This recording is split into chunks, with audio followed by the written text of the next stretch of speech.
어느 주일날 존 웨슬리라고 하는 사람이 런던의 한적한 길을 지나가다가 아주 작은 교회 하나를 발견하고 그 교회 안으로 들어가서 예배를 드리게 되었습니다. 그 교회의 목사님은 루터가 로마서 1장을 본문으로 설교했던 그 설교문을 그대로 읽고 있었습니다. 그런데 그 설교를 듣던 존 웨슬리의 마음이 갑자기 뜨거워지기 시작했습니다. 그 작은 교회에서 들었던 로마서의 말씀이 존 웨슬리의 인생을 변화시킵니다. 영국의 감리교를 창실할 만큼 영국 교회를 변화시켰습니다. 더 나아가 영국이라고 하는 한 나라를 불꽃으로 타오르게 만든 역할을 하게 됩니다. 로마서의 말씀이 그를 변화시켰다는 말씀입니다. 칼바르트라고 하는 신학자는 로마서 주석을 썼습니다. 그가 로마서 주석을 썼을 때에 그 글을 본 많은 신학 석학자들이 이것은 신학의 운동장에 떨어진 원자폭탄과 같은 것이다라고 찬사를 보냈습니다. 로마서가 그리스도인들과 신학자들에게 이토록 큰 영향력을 끼칠 수 있었던 이유가 도대체 무엇이었을까요?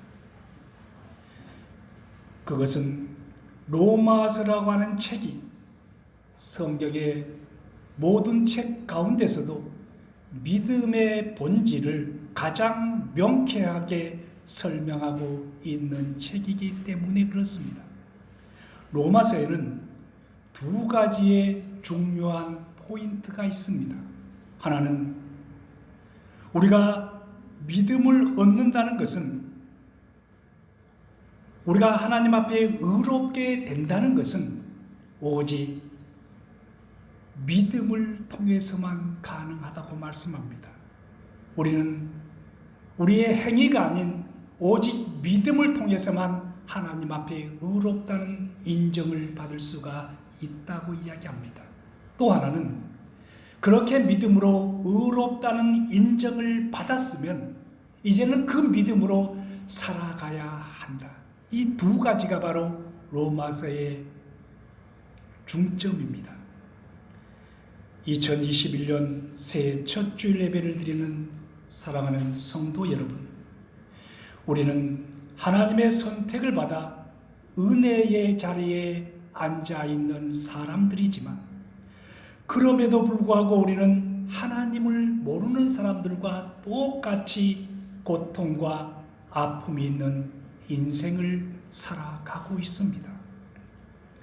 코로나19가 불신자들에게만 찾아오는 것도 아니고 우리에게도 똑같이 찾아옵니다. 그런 우리에게 이 세상의 삶에서 전혀 구별됨 없는 모습으로 살아가는 우리에게 믿음으로 산다는 것은 과연 무엇을 의미하는 것일까요? 오늘 우리에게 들려주시는 시편 62편은 다윗의 인생에서 가장 어려웠던 시기에 쓰여진 시라는데 많은 사람들이 동의를 합니다.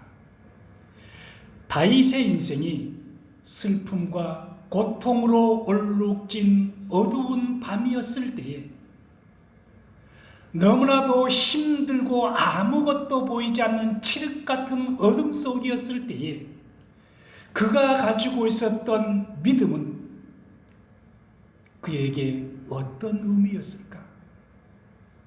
어느 누구보다도 하나님을 더 가까이에서 섬기려고 했고 하나님 말씀을 바라보았지만은 그의 삶은 어느 누구보다도 고난의 깊숙한 곳에 던져지는 이러한 현상 속에서 그가 가지고 있는 그 믿음이 그에게는 어떤 의미였을까 하는 말씀입니다.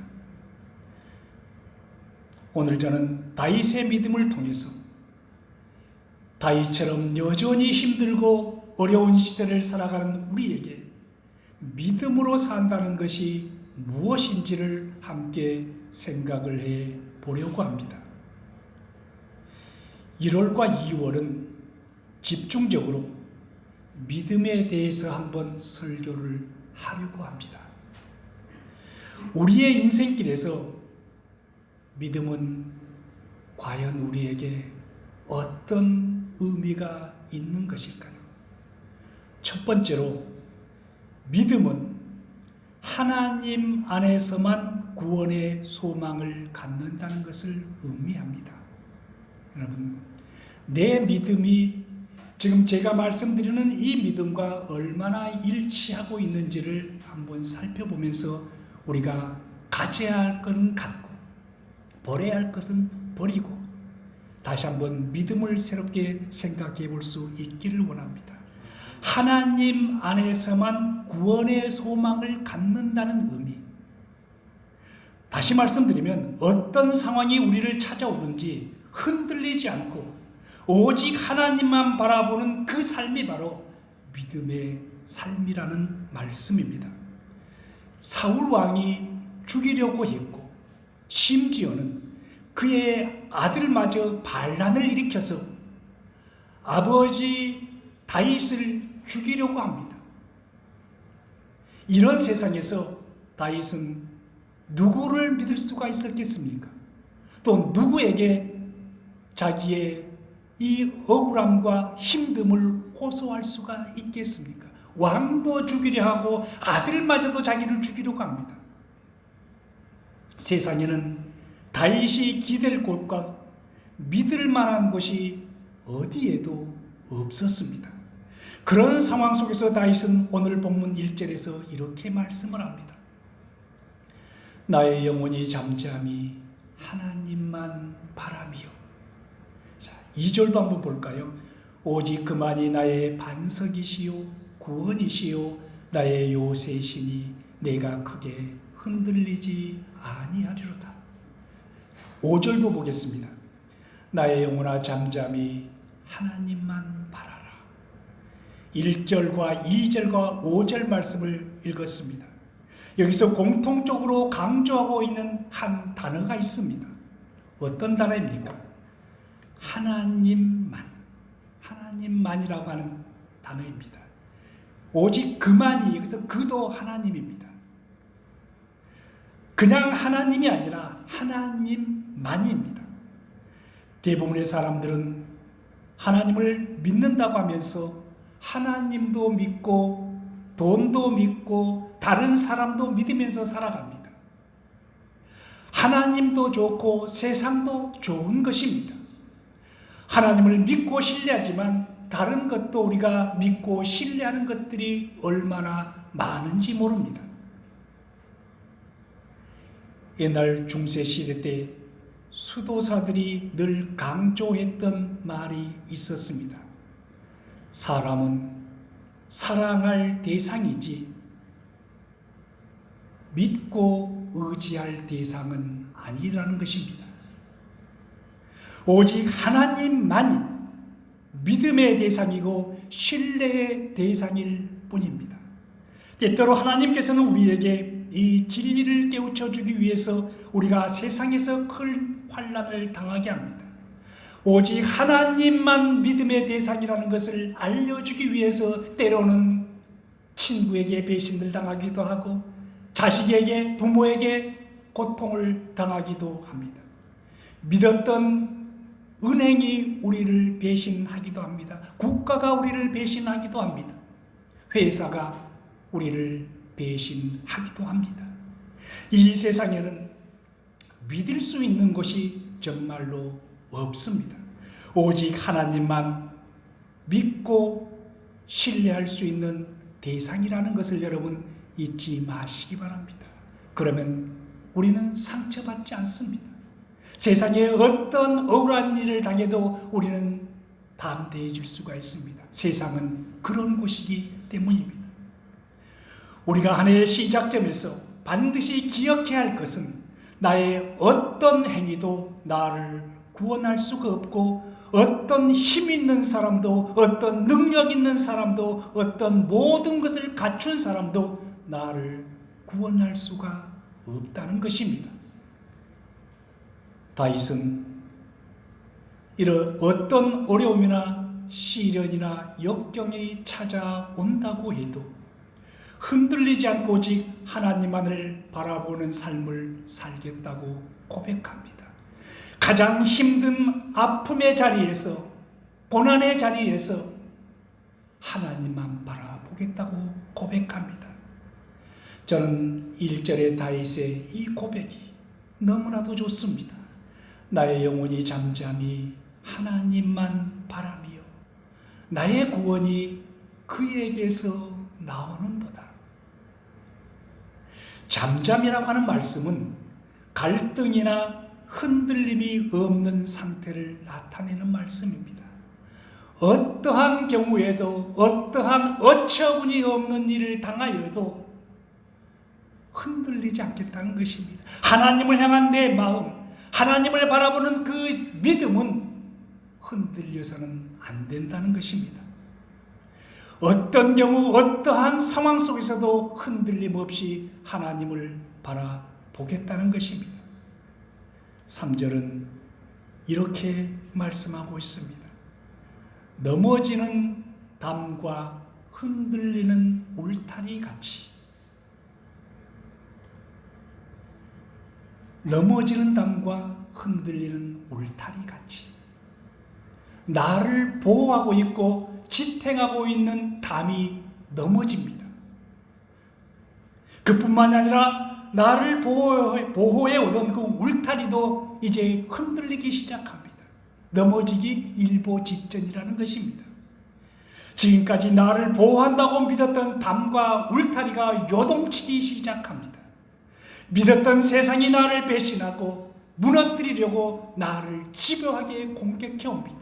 나의 모든 것을 바쳤고 내가 신뢰했고 의지했던 대상이 나를 무너뜨리려고 집요하게 나를 공격해 오고 있습니다. 그럼에도 불구하고 다윗은 믿음의 굳건한 반석 위에 서서 흔들리지 않습니다. 내 영혼이 잠잠히 하나님만 바라며. 다윗은 어떻게 이런 담대한 믿음을 가질 수가 있었을까요? 그것은 그가 구원의 소망을 오직 하나님께만 두었기 때문입니다. 여러분, 이 세상에서 우리를 구원할 수 있는 곳은 그 어디에도 없습니다. 오직 하나님만이 우리의 구원의 반석이십니다. 그래서 5절의 이 고백이 가능했던 것입니다. 우리 5절을 함께 읽어보겠습니다.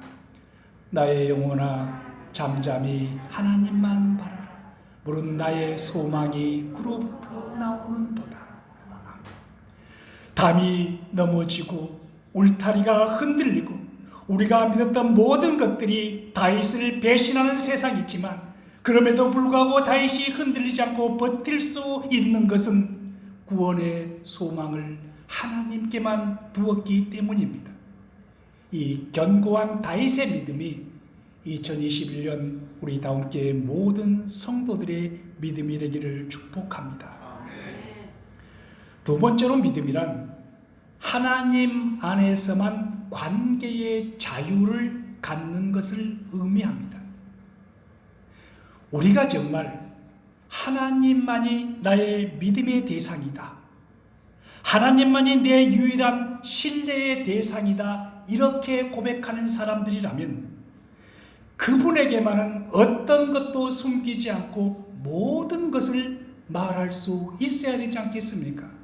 우리의 가장 부끄러운 부분도 사람들 앞에는 도저히 꺼낼 수 없는, 나와 가장 가까이에 있는 내 아내나 남편에게도 꺼낼 수 없는 그 부끄러운 부분이 있다 할지라도 하나님에게만은 다 내놓을 수 있어야 한다는 것입니다. 그분과는 어떤 비밀도 없이 모든 것을 의논할 수 있어야 합니다. 그분은 나의 모든 것을 아십니다. 나를, 나보다 더 잘 아시는 분이 바로 하나님이십니다.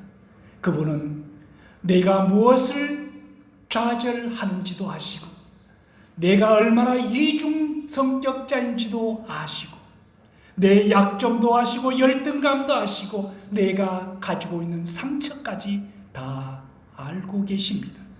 그러므로 우리는 그분에게 우리의 모든 것을 내려놓을 수 있어야 합니다.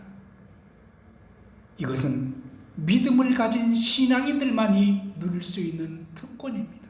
나의 모든 것을 하나님 앞에 내려놓고 고백하면서 하나님의 도움을 구하였을 때에 진정한 우리는 자유, 평안을 누릴 수가 있게 될 것입니다.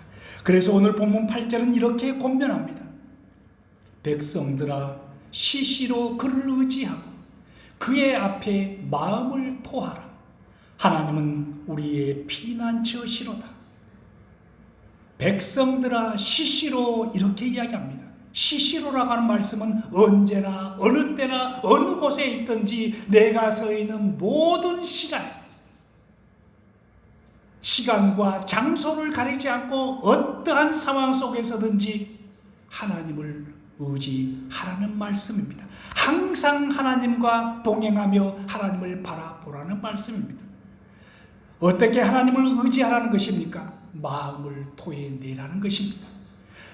토하라고 하는 것은 다 끄집어내라는 말씀입니다. 내 깊은 곳에 숨어있는 그것까지, 저 밑바닥에 숨어있는 그것까지 다 끄집어내고, 무의식 속에 숨어있는 내 열등감과 좌절감과 눈물과 갈등까지도 다 끄집어 하나님 앞에 내놓으라는 것입니다. 올해는 우리의 은밀한 비밀까지 하나님 앞에 다 끄집어 내놓으시기 바랍니다. 하나도 숨김없이 내 마음을 그대로, 화가 났으면 화가 났다는 하나님 앞에 말씀하십시오. 어려우면 어렵다고 이야기하고, 창피하면 창피하다고 이야기하고, 죽을 것만큼 고통스러우면 고통스럽다고 이야기를 하십시오. 그 이야기를 토해내는 순간 하나님의 위로가 있을 것입니다.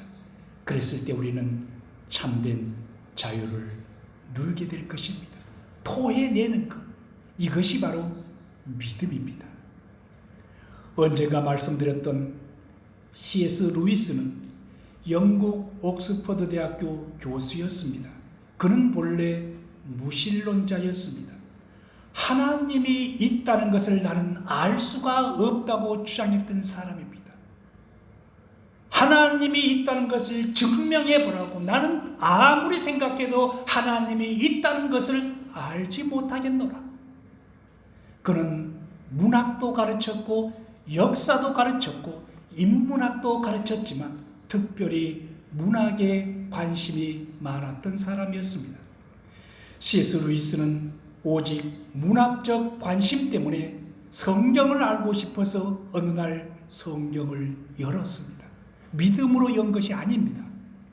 성경 중에서도 시에 관심이 있어서 시편을 읽기 시작했습니다. 1편을 읽고 2편을 읽고 3편을 읽으면서 이분의 소감은 문학적으로 괜찮은 시라는 판단을 내렸습니다. 그러나 10편을 넘어가면서 좀 이상하다는 느낌을 받고 고개를 갸우뚱거리기 시작합니다. 성경의 시는 아름다울 줄 알았는데 시편 안에 있는 시들을 가만히 보니까 다듬어지지 못한 언어들과 거친 언어들이 왜 이렇게 많이 나올까? 왜 이 시편 기자들에게는 원수가 이렇게 많은 것일까? 왜 증오와 아픔이 이렇게 많은 것인가? 그리고 왜 자기의 원수를 하나님께 갚아달라고 호소하는 것일까?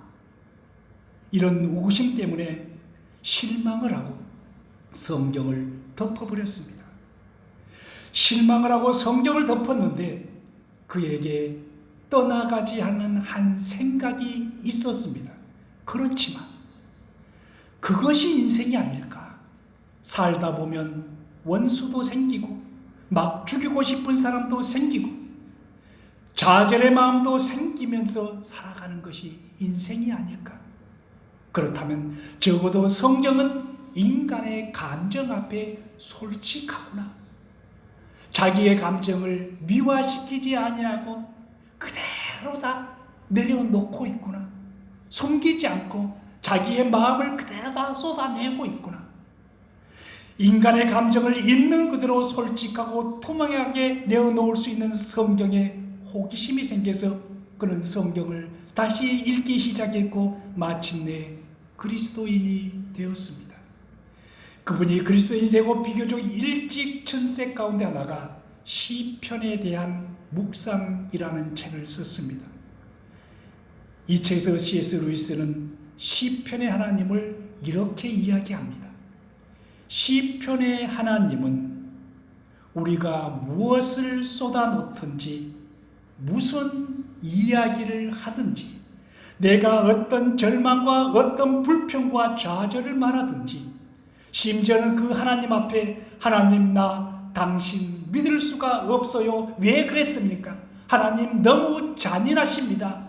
우리가 하나님 앞에 이런 말을 거침없이 해도 그 모든 푸념과 독백과 절망의 언어들까지 다 받아들일 수 있는 큰 가슴을 지니신 하나님, 그분이 바로 시편의 하나님입니다. 이렇게 고백을 했습니다.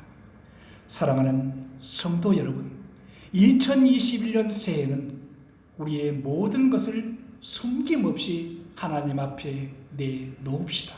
다 토해냅시다. 그래서 우리도 다윗처럼 하나님만이 나의 피난처라고 고백합시다. 숨기지 마시고 지금의 상황, 지금의 형편, 지금의 마음을 그대로 하나님 앞에 토해내십시오.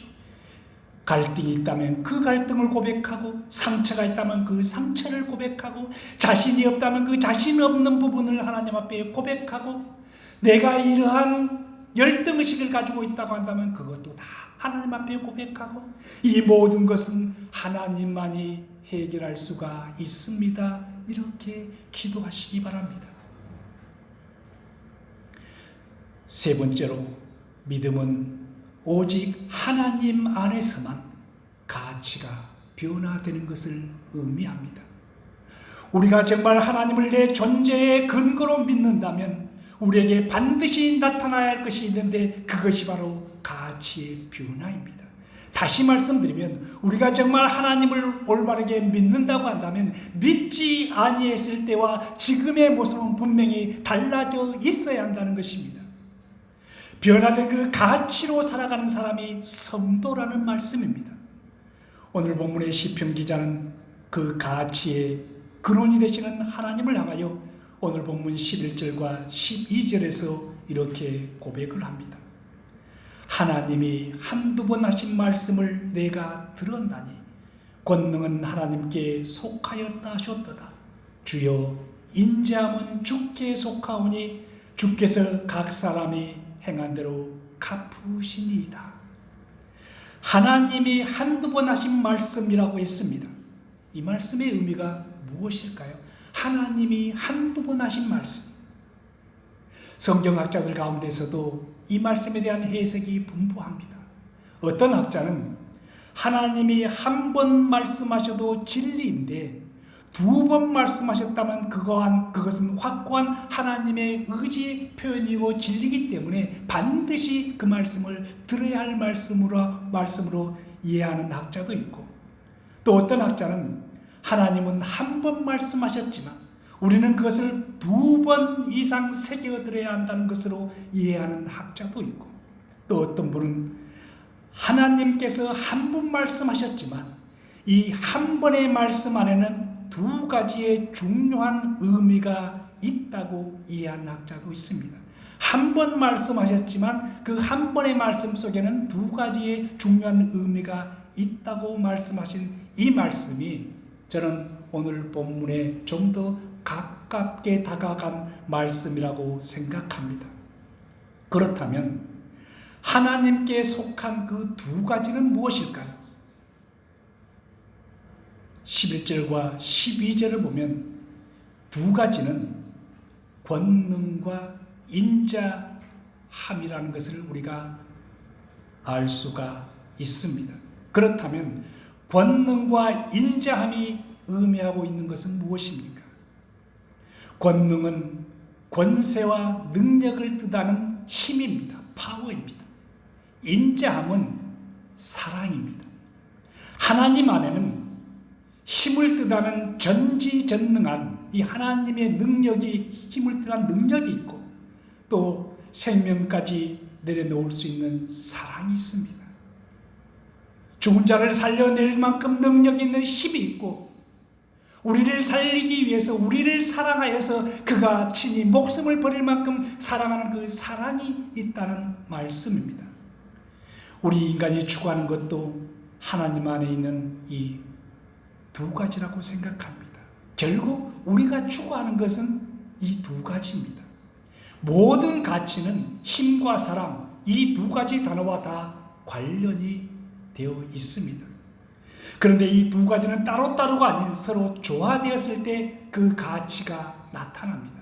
만약 사랑이 없이 우리가 능력만을 추구한다면, 우리가 추구하는 권세와 능력은, 그래서 권세와 능력을 많이 얻었다면 그것은 폭력이 될 수가 있습니다.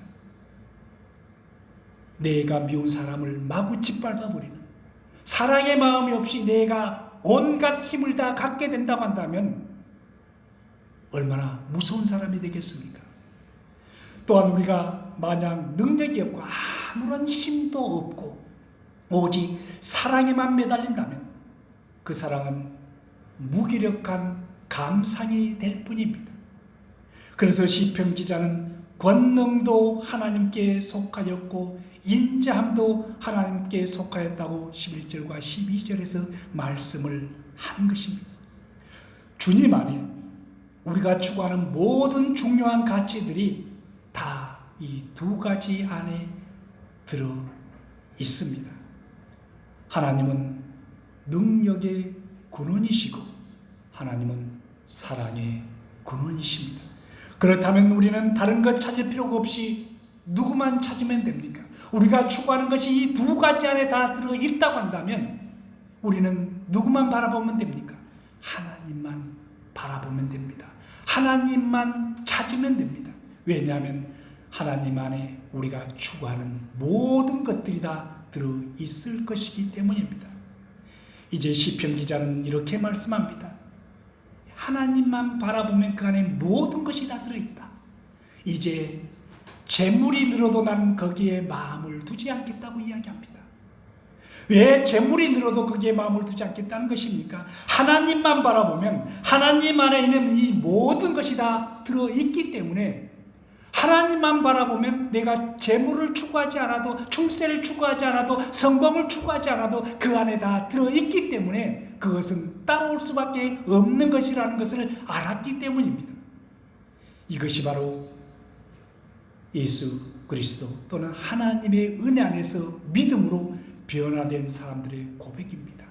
우리가 지금까지 어떤 인생을 살았던 우리가 하나님의 백성, 하나님을 믿는 하나님의 자녀들이라고 한다면 이러한 변화가 있어야 한다는 말씀입니다. 이 변화를 가지고 2021년도를 살아가시기 바랍니다. 저는 이 시편 62편을 읽고 묵상하면서 이런 질문을 내 자신에게 한번 해봤습니다. 담이 무너지고 울타리가 흔들리는데도 잠잠히 살아가는 삶은 도대체 어떤 삶일까? 내 주변의 모든 것들이 무너지고 내 자신을 무너뜨리려고 원수들이 나를 향하여 집요하게 공격해오는 이러한 상황에서도, 이러한 급박한 상황 속에서도 잠잠히 살아간다는 것은 무엇을 의미하는 것일까? 그 삶이 바로 믿음으로 사는 삶이라는 생각을 했습니다. 그 믿음의 삶은 마침내 우리에게 참된 자유를 누리게 할 것입니다. 우리의 자유가 억압을 받으면 우리는 잠잠하지 못하고 분노하게 됩니다. 그러나 믿음은 이 모든 것을 잠잠 잠잠하게 만드는 힘이 있습니다. 하나님의 명령 앞에 잠잠히 순종하는 2021년이 되기를 축원합니다. 믿음으로 순종하는 그때의 홍해가 갈라졌고요, 믿음으로 순종하는 그때의 여리고성이 무너졌고, 그때의 불치병이 치료를 받았고, 그때의 꿈이 이루어지는 참된 자유를 누렸습니다. 그래서 사도 베드로는 베드로전서 5장 6절에서 그러므로 하나님의 능하신 손 아래에서 겸손하라, 때가 되면 너희를 높이시리라, 이렇게 말씀합니다. 우리가 높으려고 해서 높아지는 것이 아니라 하나님께서 높여주셨을 때 높아지는 것입니다. 그러므로 우리는 하나님의 능하신 손 아래에서 겸손해야 합니다. 담이 무너지고 울타리가 흔들리고 사람들이 나를 공격해 들어와도 잠잠히 하나님만 바라보는 다윗의 이 믿음을 우리가 2021년 동안 가질 수 있다고 한다면 우리 모두는 21년에 다른 어느 누구도 누리지 못한 참된 자유를 누리게 될 것입니다. 그 자유로 한 해를 승리의 삶으로 만들어갈 수 있기를 축복합니다. 기도하겠습니다.